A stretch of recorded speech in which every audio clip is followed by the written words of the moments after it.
you won't be able to do this one at home, so make sure that you read through it carefully and understand how you would run this.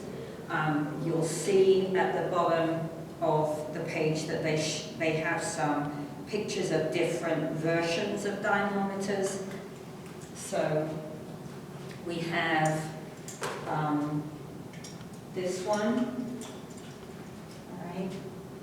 And one of the things you want to remember when you do a hand grip is it's important that you can move the handle so that it's in the right place on your fingers to grip the hardest, okay? So it's important that you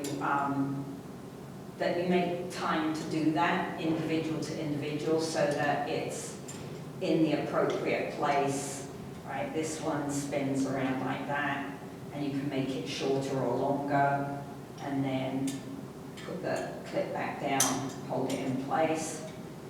And on this one, you've got the option to measure it in pounds or in kilograms, okay? And if you're going to use this one, if you look at the photographs, you're supposed to have your elbow kind of in your waist, hold your arm out, and squeeze as hard as you can. And then release, and then take the measure. I don't know if they dictate, let's see if they tell us which hand we have to use. Right hand, okay. So just be careful of any rings. If you've got rings that are really precious, you might want to take those off before you do this in case they get bent. So yeah, that one goes that way. Remember that isometric action is stronger than a concentric action, but not as strong as an eccentric action, right? So the force production for an isometric contraction is going to be more than if you were doing a concentric. So it is important that you squeeze and you hold it and just keep squeezing as hard as you can. All right, follow the directions. So that's why I say you can't do this one at home, but read through it carefully so that you know how you would run it if you were here. Okay, so they've got a picture of one that's like this, and they also have a picture of one that is like this. This one's a little more fiddly to change the grip length. You have to pull the pin out and take that handle off and then change which loop it's on. So it's a bit more fiddly than the other one, but it's not too bad. What I find interesting, and I'm never quite certain about this, is that when you do this one, if you look at the picture, instead of having your hand this way around, you hold it here, right? Now, my biomechanics is very rusty, but I would have thought that by changing the placement of the hand, you alter how the muscle is going to contract. Right? Because this is going to bring in a different group of muscles to this. So I find it quite interesting that we do this one differently. Squeeze and then relax. So you have to remember to set the measure, squeeze as hard as you can, and relax, and then you can take the measurement. So I don't know whether having the hand upright or the hand turned in makes a difference. I'm just thinking that it might, but I don't think they mention that. I don't remember seeing that they mention that. So you do the right hand first, then you do the left hand, and there are tables there so that you can compare yourself if you want to. Remember, if you want to compare yourself, you have to follow the procedures exactly. Otherwise, the data isn't valid for comparison. Okay, so that's a grip strength. The next two you can do at home. You'll need a partner. So hopefully you have someone at home that can count and hold your feet.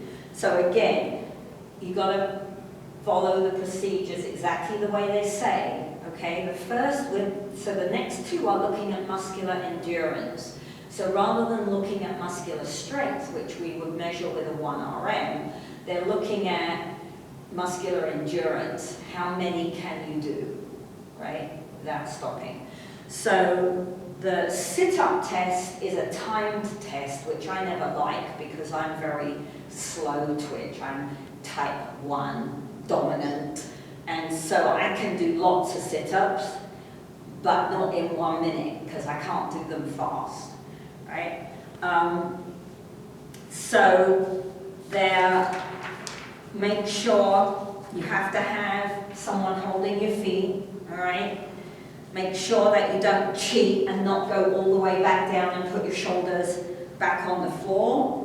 And it's a twist sit-up, but it's only 1 twist per sit-up, I believe. Let me double check that. Yeah.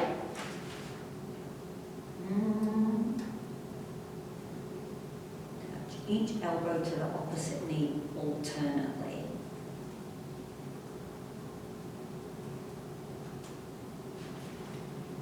Should touch each elbow to the opposite knee alternately.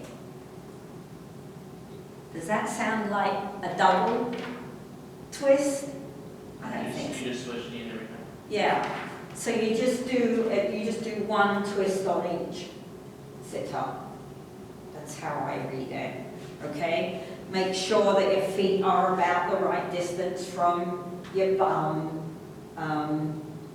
Things like that. Do it on a mat or a carpet. Try not to do it on a hard floor. If you have to do it on a hard floor, please put a towel down so that at least you don't get too many bangs and bruises. I have an alternative curl up. I've got one is a curl up. It's the ACSM curl up test to cadence. So you use the metronome for that. And on this one, you keep going to do a maximum of 75 reps. If you get 75, you hit the ceiling. But they have the metronome set at 20 curl-ups per minute. You don't have to do this one, but I'll put this up so that, as I said before, you want as many tools in the belt as you can get your hands on, right? And then the other one I have is a YMCA half sit-up. And that's a 1 minute test as well. So I will photograph and PDF both of those and put them up for you on Blackboard so that you can add them to your arsenal. Okay, so sit-up test, and then the next one you can also do at home is the push-up test, right? So press-up test. They annoyingly have the girly press-up and the boy press-up, which drives me nuts. But so the girls have to do it on their knees. The boys have to do a full plank scenario. Again, if you want to be able to compare yourself to the table, you have to follow the procedure, okay? So that means that you go down and touch your chin to the floor, come back up, and you just do as many as you can.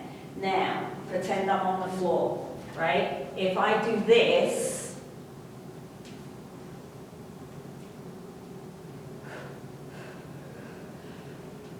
you're finished, right?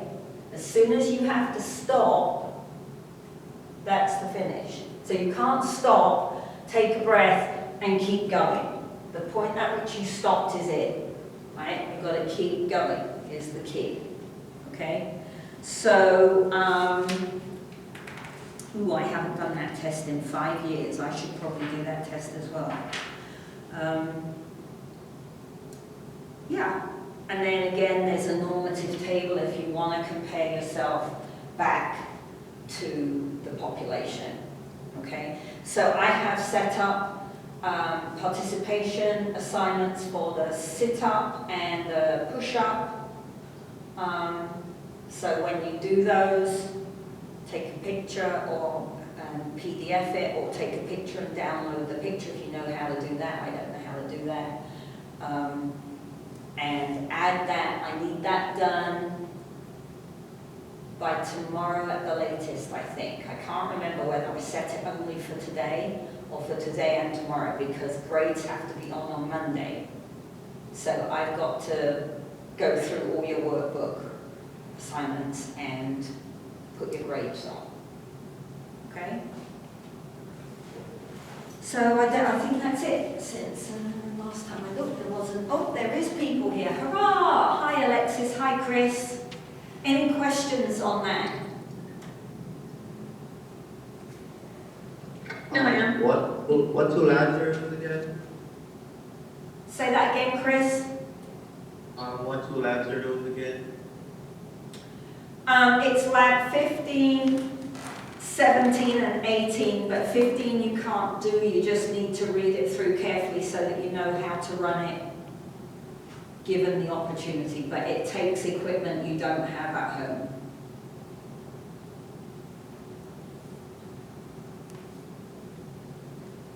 They're on the syllabus, we're on track with the syllabus, so it's exactly as on the syllabus. Okay. All right? Yeah. Okay, I do have office hours this afternoon between 1 and 3, so if you do have any questions, you can reach me easily.